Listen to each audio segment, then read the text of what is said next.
மன நிம்மதிக்கு என்ன வழி என்ற ஒரு தலைப்பு தந்திருக்கிறாங்க. நிஜமாக உலகத்தில் எல்லோரும் இதைத்தான் தேடுகிறார்கள். அதாவது நிம்மதியாக வாழுவது எப்படி என்றதுதான் எல்லா மனிதர்களுடைய மண்டையிலையும் ஓடக்கூடியது, மைண்டில் ஓடக்கூடியது. நிம்மதிக்கு இது செஞ்சால் சரியாகுமா, இந்த வேலை பண்ணினா நிம்மதியாக வாழலாமா, இந்த மாதிரி சம்பாதித்தால் நிம்மதியாக வாழலாமா, இப்படி மனிதர்கள் இந்த நிம்மதியைத்தான் தேடுகிறார்கள். ஆனால் அல்லாஹ் ஜல்ல ஷானுஹு தஆலா ஒரு விடயத்தை குர்ஆனில் சொல்றான். தண்ணி கேட்கிறவனுக்கு தண்ணியை கொடுப்போம், சாப்பாடு கேட்கிறவங்களுக்கு சாப்பாடு கொடுப்போம். நிம்மதி என்பது மூமின்களுக்கு மட்டும்தான் என்கிறான் அல்லாஹ். இந்த துனியாவில் பலர்களை பார்க்கிறோம், அல்லாஹ் பல கோடிகளை கொடுத்திருக்கிறான். இரவுக்கு தூக்கத்தை கொடுக்கல அல்லாஹ்.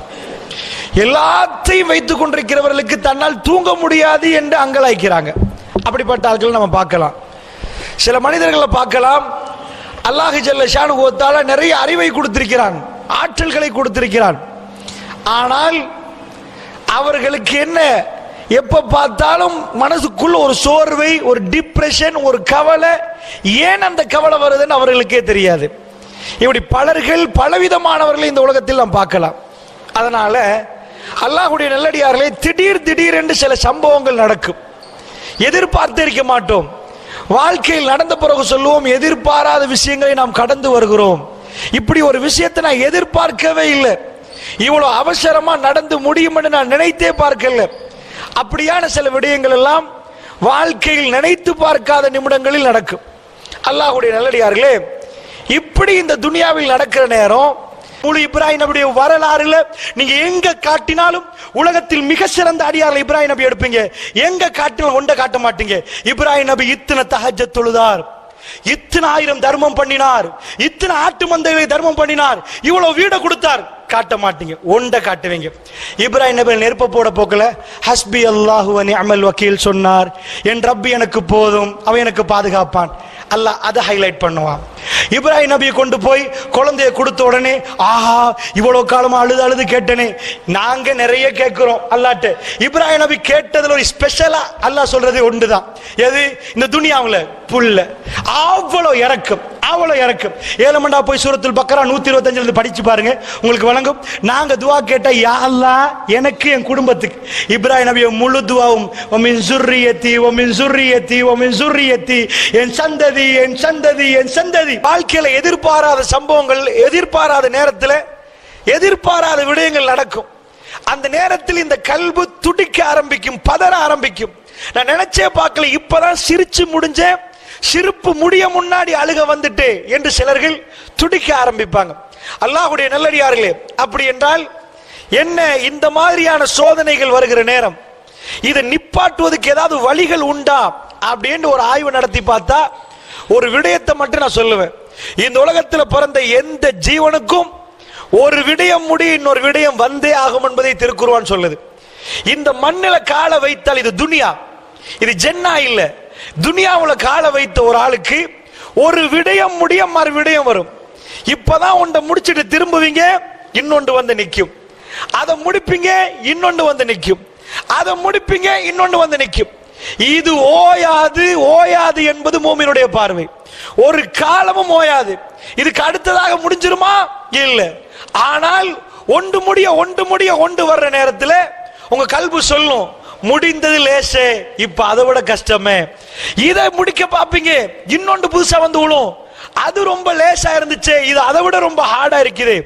வரக்கூடிய புதுசா வரக்கூடிய ஒவ்வொரு பிரச்சனைகளும் ரொம்ப பாரதூரமாக ரொம்ப கஷ்டமான மாதிரி இருக்கும்.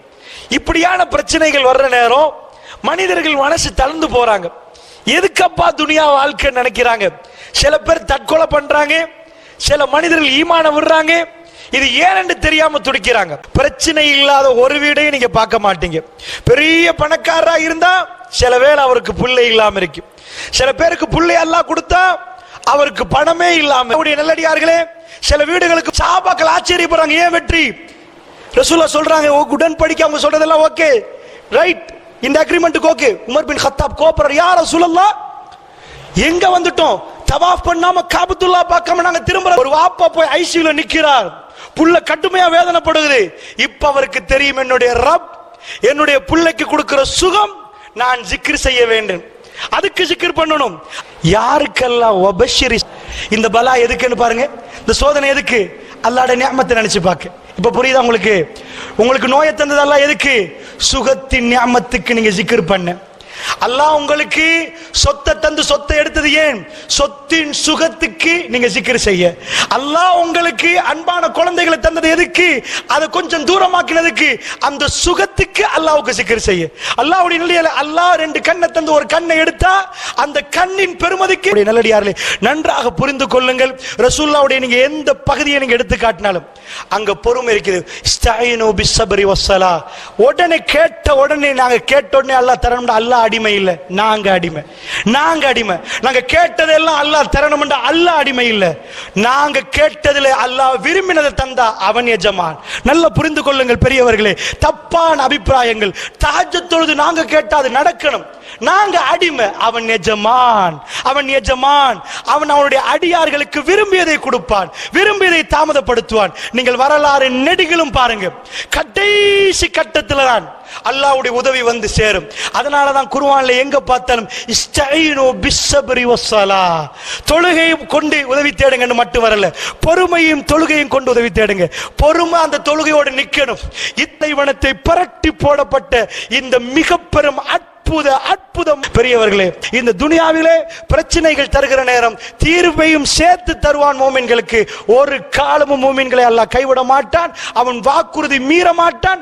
நபிக்கு கொடுத்த வாக்குறுதி, வல்லாஹு யஸிமுக மினன் நாஸ். நபியே, அல்லாஹ் மனிதர்களிலிருந்து உங்களை பாதுகாப்பான்னு கொடுத்தான். கடைசி நிமிடம் வரைக்கும் ரசூலுல்லாஹ் இயல்பாக மௌத்தாகிற வரைக்கும் ஒருவர் கூட ரசூலுல்லாஹ் மேல கை வைக்காம அவர்கள் கை வைக்க முடியல. ரசூலுல்லாஹ்வுடைய சாம்ராஜ்யம் மலர ஆரம்பித்தது. அல்லாஹ்வுடைய நல்லடியார்களே, அதனால் ரப்புல் ஆலமீன் எனக்கும் உங்களுக்கும் எதை விதியாக்கினான் அது கிடைக்கும். இந்த துனியாவில் ஒவ்வொரு நாளும் ஒவ்வொரு பாடம் நடக்குது. எக்ஸாமினேஷன், பலா என்பது சோதனைகள் என்பது முகம் கொடுக்கிற நேரம் என்ன ஆன்சர் பண்றோமோ அந்த ஆன்சருக்கு சுவர்க்கத்தில் கிரேடிங் கூடும். அதை பொறுமையாக நின்று அல்லாஹ் பத்தி நல்லெண்ணம் கொண்டு ஒவ்வொன்றையும் நாங்கள் செய்கிற நேரம் ஒவ்வொரு பிரச்சனைகளுக்கு பிறகு அல்லாஹ் இன்விடேஷன் தருகிறான். எது? அல்லாஹ்வோட பேசுறதுக்கு அல்லாஹ் எங்களுக்கு லுஹர தந்தான், அசர தந்தான், மக்ரிப தந்தான். ஒரு அடியான் அல்லாஹ் நேசிச்சா, அல்லாஹ் அவருடைய கல்புல அல்லாஹ்வை பத்தி இரக்கத்தை கொடுத்தா அவருக்கு ஒரு எலாம கொடுப்பான். நடு ஜாமத்தில் எழும்பி தக்பீரை கட்டுங்க. அதனால் ஒரு விஷயத்தை நன்றாக புரிந்து கொள்ளுங்கள். முஃமின்கள் பிரச்சனைகள் வர வர அல்லாஹ்வோட நெருங்குவார்கள். அவருடைய கல்புகளுக்கு அல்லாஹ் ராகத்தை கொடுப்பான். இன்னல்லாஹ மஅஸ் ஸாபிரீன். பொறுமையாளர்கள் பயப்பட தேவையில்லை. சொல்லுவாங்க, அவரோட அவர் இருக்கிறார், இவரோட இவர் இருக்கிறார், இவரோட அந்த பணக்காரர் இருக்கிறார். பொறுமையாளர்களோட அல்லாஹ் இருக்கிறான். இது அல்லாஹ்வுடைய வஅதா. அல்லாஹ்வுடைய வஅதா ஒரு நாளும் பிழையாகாது.